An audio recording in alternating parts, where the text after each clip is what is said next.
अस्सलाम वालेकुम। SM news के साथ मैं हूं मुकद्दर रज़ा।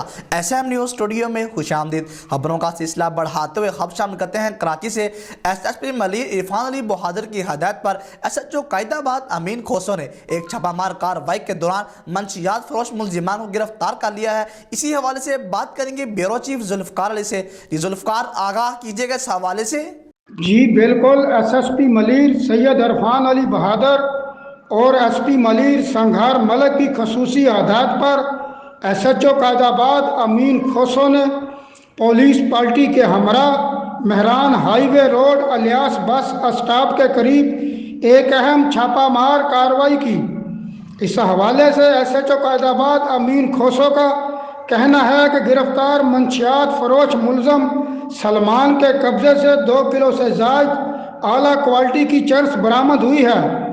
उन्होंने बताना था कि मुलजम सलमान को थाना शाह लतीफ़ टोन में पहले से दर्ज मुकदमे में भी गिरफ्तार कर लिया गया है। पुलिस का कहना है कि गिरफ्तार मुलजम के खिलाफ मुकदमा दर्ज करके तफ्तीश का आगाज कर दिया गया है। जी बहुत शुक्रिया जुल्फ़िकार, तफसीलात से आगाह करने के लिए। अब तक के लिए इतना ही। मज़ीद खबरों के लिए देखते रहिए SM न्यूज़।